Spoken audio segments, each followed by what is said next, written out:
our radio message is titled Soul Evolving. Soul Evolving. Now, we all understand that life is always insisting us to think beyond our current circumstances and conditions. That's why we have desires. That's why we have dreams. That's why we have an imagination. And we know that life is, there's only one life. That life is God, as we understand God to be this infinite intelligence and spirit and power. And so we know that God, being infinite and infinitely personalized in each and every one of us, and we realize this as an absolute truth, so we know the nature of infinite life is within each of us and will be, I am sure, both here and in the hereafter. Both here and in the hereafter. This life within us is never going to be satisfied with redundancy or just staying still, being stagnant. It is intelligence, and it is always bringing to our consciousness a greater desire for more and more good for us to experience. Now, we can, of course, ignore this call of the Spirit within us, the Spirit to our consciousness, to do even greater things, but there is a consequence to our resistance to our good. You know, when we think about life, life is for living. Life is for living. And we're not living life if we're not enthusiastic about life, if we're not excited about life, if we're not happy doing what we do, being who we are, and being surrounded by people that know who we are and accept us for who we are and respect us for who we are. But we have to also realize within ourselves that we have to acknowledge that there's something greater within us, and always, always say only the best of things we can about ourselves, think the best of things we can about ourselves, and never allow ourselves to lose sight of the fact that we are part of this one life, this one power, this one spirit, this one intelligence. Now, the great science of mind teacher and author Dr. Frank Richelieu had this to say about the spirit within us. He said, Jesus said, I am the way, the truth, and the life. So you are the way, the truth, and the life, because I am, no one can say I am for us. Because that I am is God. That I am is that infinitely individualized piece of God, part of God, I should say, within each and every one of us. I am. No one can say it. They can say he is, she is, they are, but they can't say I am for you. I am the way, the truth, and the life.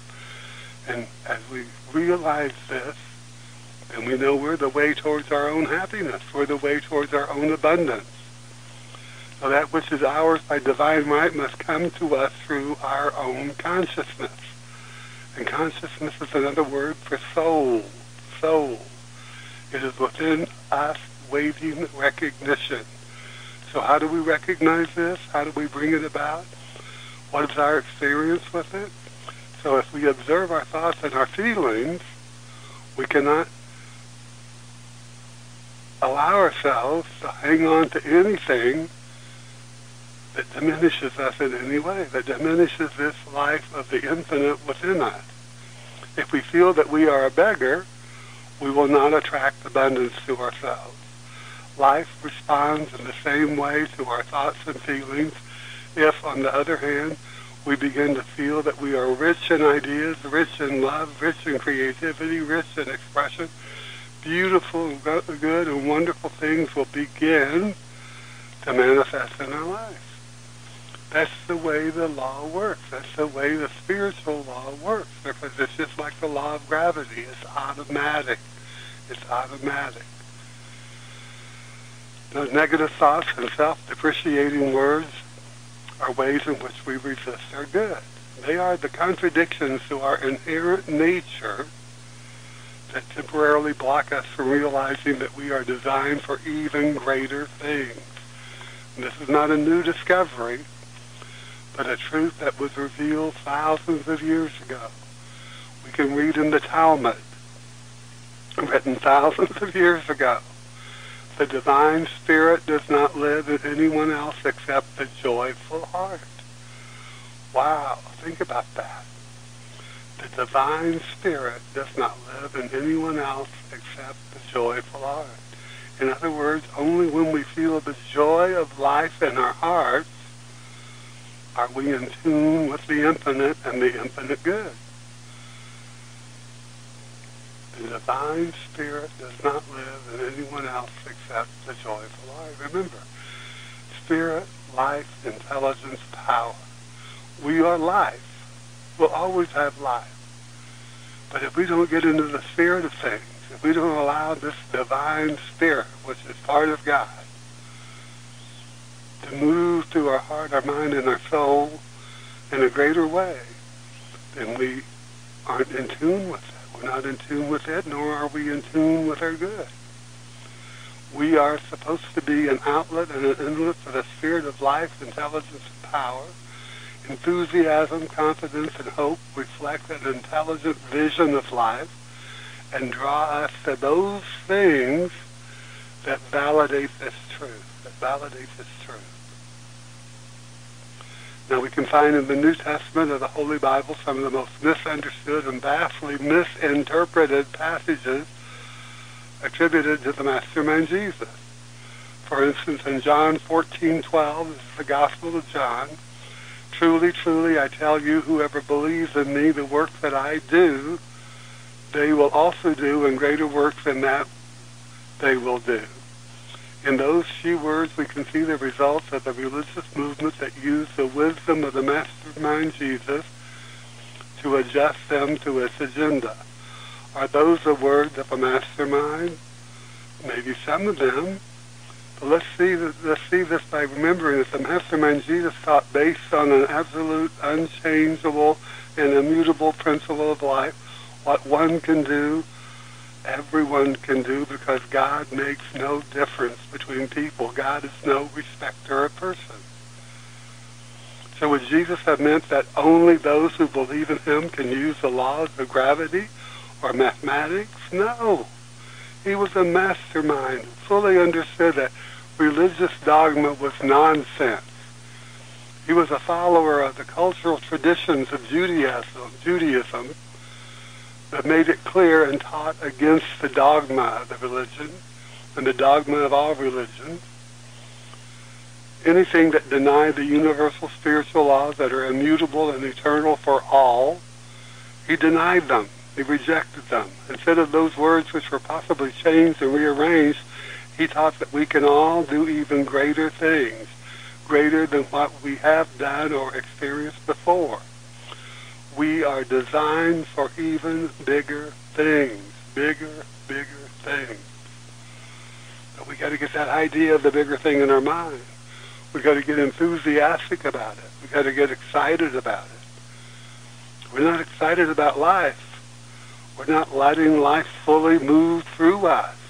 And if we don't let life move through us, if we're not loving life, excited about life, enthusiastic about life, then guess what? Even our physical body will be affected by our lack of love for life, by our lack of joy for life. And it'll start showing up in physical ailments. It'll start showing up, causing us to feel sick, or causing us to feel tired or depressed or whatever, So many people running around today with drugs that they live by every day. I don't mean illegal drugs. I don't mean drug addicts that, the typical drug addict that we think about doing heroin or cocaine or methamphetamines or any of that. I mean people that use actual pharmaceutical drugs prescribed by their doctors because they can't get through a day without becoming so depressed that they become helpless and hopeless. We've got to get out of that. Get away from all that stuff. Start getting into the spirit of life. Start going into the silence and letting the spirit, the power, the intelligence of the infinite disruption here because I had a power outage here in Palm Springs, California. It's 118 degrees. Actually, it may be more than that. in this moment. So just please bear with me, and I apologize for the interruption. But it's weather related. it's not a curse on this radio program. So let's continue where we were. We were talking about how Jesus followed the cultural traditions of Judaism that made it clear and taught against all the religious dogma that separated us, that said there were superior people and inferior people, all of that. He would not allow it. He would not allow that to be taught as the truth for him or by him or by anyone around him. But we know that we have that divine, that spark of the divine within us that can move our soul, our heart, and our mind to create through our imagination and through the ideas that come to us greater things and more wonderful things. Well, let's think about these words from Ralph Waldo Emerson in his essay titled Self-Reliance. He wrote, "With consistency, a great soul simply has nothing to do. He may very well be worried about his shadow on the wall. So speak now what you think in harsh words, and tomorrow speak again in harsh words what you think, and you will see that it may contradict everything you said today. So what? So you will be misunderstood? So what? Pythagoras was misunderstood. Socrates, Jesus, Luther, Galileo, and Newton were all misunderstood. And every pure and wise spirit that is incarnated was misunderstood. To be great is to be misunderstood." That's from the great Ralph Waldo Emerson in his essay, Self-Reliance. From the American mystic Dr. Ernest Holmes, we can read, "Your thoughts are tools that you use to affirm the creative power in our experience. You're going to make the affirmation that the law of life will produce the result. Never forget, it is not only by keeping the thoughts that you are going to achieve good results, it is by having correct thoughts and then surrendering them to the law of this power. The law of life acts just like the law of gravity automatically on these thoughts in some way that we do not know, and more yet, we don't have to know. Whatever we affirm, whatever we believe, whatever we accept for ourselves, whatever we put into our mind that this is going to be my experience, things will happen that will make it our truth, that will make it the truth, and we shall realize the experience." Kind of tone, just a little addition by the Reverend Dr. Henry Lee Bates. Now, this invisible action of thought is not unlike the action of the mind when an artist paints a picture or a sculptor molds a shape. It is thinking based on results. It is seeing the manifested idea in the mind. All things are an idea in the mind before they manifest into form. Everything. The computer you were using was an idea. The radio that you're listening to was an idea. If you're listening to this program on your cell phone, definitely you know that was an idea that came from an evolution of thought, because that first telephone was so primitive in comparison to the cell phones and all those things we have today. So we must know that somebody imagined all these things. Somebody imagined them, and in a material way, thinking from the desired result, these things came to pass. These things became something that we can use, something that provides us with a greater way of using that original idea. Think original idea of telephone, original idea of electricity, original idea of gas. All these things have evolved. Now, many of us will feel frustration instead of happiness when we look at the things we have compared to the results we want to see.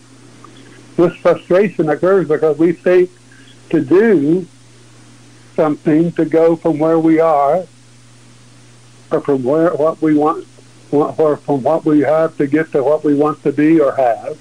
Our responsibility is not to do, but to be in our mind, to be it, to see ourselves being it. Being becomes powerful, but we have to realize that we don't tell this to anyone else. They don't feel like, people will think I'm crazy if I tell them about. Well, you don't want to be telling nobody anything. Remember, Jesus was teaching about going into the closet, keeping everything between you and this law of life that we call God for lack of a greater word. Keep it between you and the spirit, the power, and the intelligence that's going to respond to you, because until it becomes a material fact, nobody's going to believe you anyway. And if anything, they'll try to talk you out of it. So don't. Just keep it to yourself. Keep that sacred secret between you and God. So we can move from becoming to being through the activity of our thoughts. We must always keep in mind that when our thoughts are aligned with the infinite, with the truth, we are using the power that is present with us, and that it is unlimited. It's unlimited power. Unlimited. That which is in me is greater than that which is in the world. Can you believe that and accept that for yourself? Let's say that together. That which is in me. Say it with me, please. That which is in me is greater. Is greater. Say it together. Let's say it together. That which is in me is greater than that which is in the world. That which is in me is greater than that which is in the world. Say it to yourself until you absolutely believe it without flinching, without feeling shy about it, without feeling doubtful about it, without having any feelings about it other than this is the absolute truth for me. This is the truth that we must not be obstructed by our lack of knowledge of how it all works, but only that it does work. We can read in the ancient wisdom of Ecclesiastes 11:5. That's one of my favorite passages in the ancient wisdom. As you do not know which is the way of the Spirit, or how bones grow in the pregnant woman's womb, so you know not the work of God who does all things. As you do not know which is the way of the Spirit, or how the bones grow in the pregnant woman's womb, so you know not the work of God who does all things. Think about that. We don't have to know how it's done. We don't have to know what happens. When we drop a seed of corn in the ground, we don't have to know what happens between that seed of corn and that fertile soil. We just know that it's going to grow and it's going to become a stalk of corn, and then that stalk of corn is going to grow ears of corn, and we don't even know how many ears of corn is going to be on each stalk, or how many grains of corn are going to be on each ear. But we know that it's all doing its perfect work because it is the law of its life working through it to make it so. And that same law of life will work through us to make those things so that we think about, that we give our thought to, that we affirm in our mind without doubting, or without being shy about it, or about thinking, that might happen for some other people, but it won't happen to me. I've never been a man with money or a woman with money. I've never been all that happy with my life. Those are the things that hold us back and keep us shackled to frustration and depression if we're not careful. Because the power of infinity is personal to us, and we must recognize this is so. And we must think according to its nature, which is to evolve, to grow, to expand. So that response that we get when we know that this is so, that we can state our affirmation. That which is in me is greater than that which is in the world, and I can have my success, I can have my abundance, I can have my joy, I can have my love of life. And nothing can obstruct it. This is what we want to feel. This is how we want to live our life. We want to get up in the morning. We want to be enthusiastic about each day. If we don't have anything on our calendar, let's use that time to go into the silence and affirm that divine, inherent divinity of power, intelligence, and spirit within us. If we don't have anything on our calendar today, start seeing in our mind's eye a calendar filled with all kinds of wonderful things, trips around the world, trips to the bank to deposit money and checks and all these things that come to us as compensation for whatever it is that idea of ours works for us, through us, as us, and brings to us that greater abundance, whatever it may be. So let's always understand this power, this response, this corresponding response to our affirmation is automatic and as precise as the law of gravity. It is all present, all available, always responding, always giving us, through us, that which we affirm and know and absolutely do not have a doubt about that it's going to manifest in our life. The truth manifests our wishes of happiness and greater happiness every day if we allow it to. Let's look at these words from Dr. Joseph Murphy. This is from his classic book, The Power of Your Subconscious Mind. The Power of Your Subconscious Mind. He writes, you must sincerely be happy. You must sincerely. You can't fake it. Some people will say, oh, well, fake it until you make it. No, your mind already knows you're faking it. So that's not true. That's not absolute. That's not the law, using the law. We must sincerely be happy. Nothing is achieved without desire. Desire. We break that word down. D is of, Cyrus, Father, of the Father. What is the Father? The Father is the power, the intelligence, the Spirit. It's the driving force. It's referred to as the Father in the days of the ancients because it was seen as the masculine was the power, They didn't realize that this whole process of affirming something and having that process come through a result, or imagining something, bringing something into our mind and seeing it as manifesting, is not just masculine power, or not even just masculine and feminine power, but a power that we don't even know of. We don't even know what it does. As we do not know which is the way of the Spirit, or how bones grow in the pregnant woman's womb, so you know not the work of God who does all things. Remind yourself of that. You don't have to know. It knows. It knows, and that's enough. So imagine the achievement of your desire, Dr. Murphy tells us, and feel its reality. Feel its reality, and it will come true. Happiness comes in answered prayer. Happiness comes in answered prayer. Those are words from the great Dr. Joseph Murphy from his book, The Power of Your Subconscious Mind. Now think about those words. We all know that soul is synonymous with consciousness. Soul, consciousness, same thing. Our consciousness must evolve from the primitive mind that accepts the untruth and falseness of those things that undermine us and the world. So we must get it in our mind, that our soul is evolving, and ideas will come to us that we have never imagined for ourselves. Ideas will come to us that we've never imagined for ourselves before. Why? Because our mind is open. Our mind is ready. We're ready to be that inlet and that outlet. So let's know that I am within me. I am affirming right now, right where I am, that my life becomes a joyful life, a wonderful life, a glorious life, an abundant life, a successful life, a wealthy life, whatever it is that makes you feel connected to life in a greater way.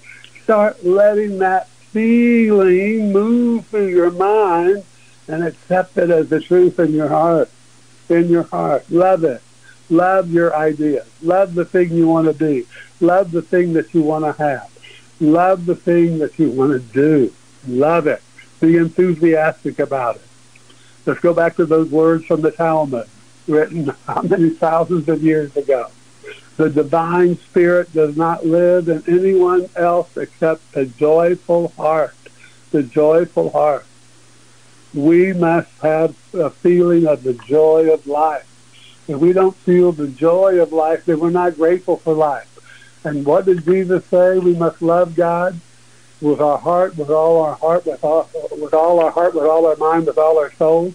And when he said love God, he meant love life, because God is life. So let's love life with all our heart, with all our mind, with all our soul, And let's affirm that greater thing still that we want to do, to be, or to have is ours today.